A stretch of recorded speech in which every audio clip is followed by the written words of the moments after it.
Today I'm going to show you something new that I just picked up a couple weeks ago when I was on vacation. I was traveling on Vancouver Island in Canada and went to an art supply store, and they had the Stoneground paint company paint palettes. And I've seen this a few times because I live in Canada and Stoneground is a Canadian company. So I've seen that a few times around, but when I was on vacation I decided to pick up a set. So they're tiny. This one in particular, it only has six colors that come in half pans. If you're shopping in a store, you might see a box like this, but depending on how many paints are in the actual palette, it might be just tiny. And if you're shopping in a store, in the box, you can take a look inside the box and you can open up the package, see what colors are available inside. Or you can buy them as individual single pans. You can also see on the inside of the little tin that they have, they also label the colors with a little sampling of the colors so you can see what you're getting. Now in this case, because I was traveling on Vancouver Island, you can see they just hand label the boxes. This is the Vancouver Island palette, and it's a particularly unique palette. I looked on their website. They don't have it. I'm curious. I suspect they may have curated this particular set just for the store on Vancouver Island that I was shopping at. So where you're shopping, you might not get this exact set, but it gives you an idea of the quality of their paints. So Stoneground, it's a small Canadian company. They do all handmade watercolors. All of their paints are single pigment, so you're not getting mixes of pigments, you're getting single pigments. They do that because they want to support artists' understanding of what colors they'll get when they mix, and get some predictability when you're mixing, and that helps grow an artist's confidence. So I'm just going to, I've already re-wet this. I've been doing a few paintings with this. I've already re-wet these, and I'm going to do just a quick little swatching on camera so you can see how they work. So I found with the lemon ochre, which is an earth tone, I found it's nice and strong for an ochre, but of course because it's a yellowy ochre, it's not yellow ochre, it's lemon ochre, it's still quite beautifully translucent. All of these are very, very nice to work with. They all have a creaminess and just really, really nice to apply. This next one is Mars Orange. I'll just do a quick little square and then a more diluted so you can see a bit better what a lighter value of the same color would be. And next up, Manganese Violet. And it's a beautiful color as well.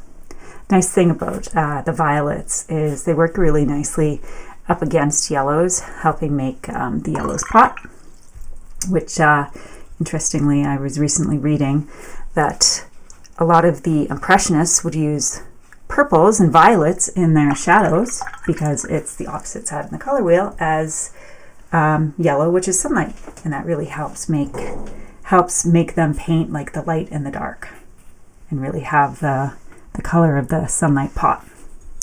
Next up we have Ultramarine Blue,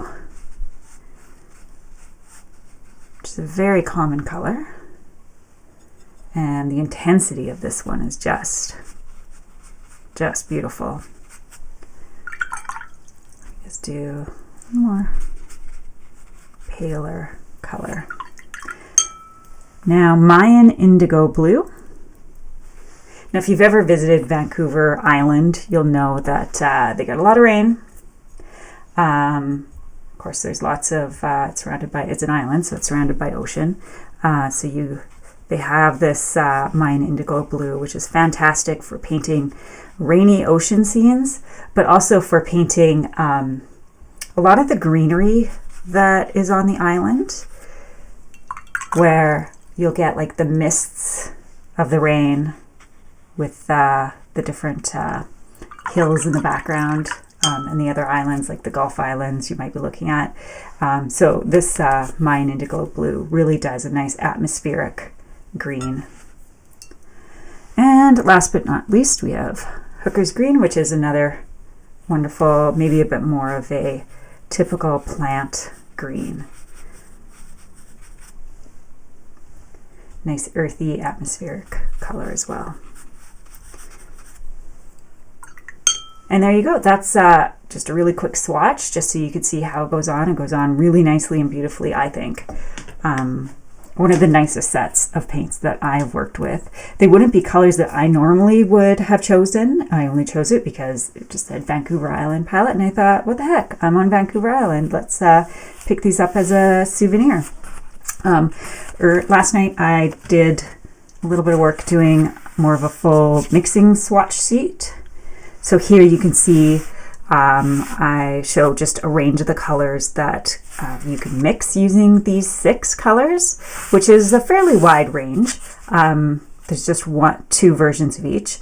One is, like for example, if I look at ultramarine blue mixed with, let's say, the Mayan Indigo Blue. Here's the darker version, and here's a paler version that had more water. So you can get a bit of an idea. Of course, you can do quite a bit more in these ranges if you mix it so that it has a lot more of, say, the ultramarine blue versus the Mayan Indigo Blue and vice versa. So you can get a lot of colors out of this range. And I think really beautiful. You can really pump up the intensity of some of these colors, but also it still stands beautifully when applied with a lot of water, so that it's a much paler color. I also just did this quick little painting just of some rocks and ocean and sky, just to get an idea of what you can paint with it. Now, you'll see if you look at these 6 colors, there's no gray, there's no browns, but if you use Mars Orange mixed with ultramarine blue, you can get a pretty wide range of warm and cooler grays. You add in a little bit of the lemon ochre, and you get a bit more of a warmth to the rocks.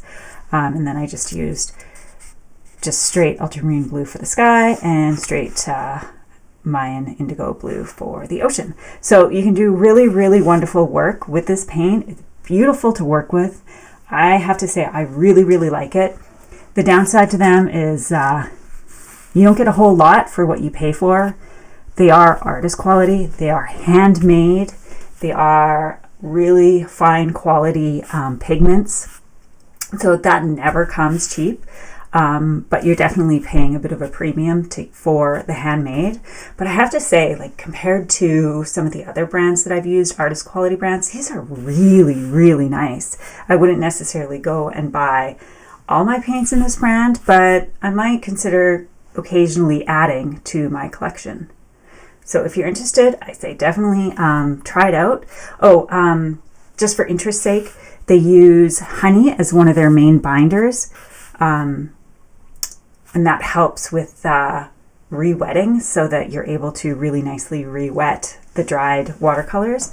And so far, I mean, I haven't had them for that long, but so far they seem to be re-wetting absolutely beautifully and are just, I mean, I can't say enough good things about them. They are really nice to use.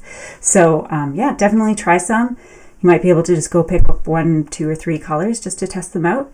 Yeah, they're great.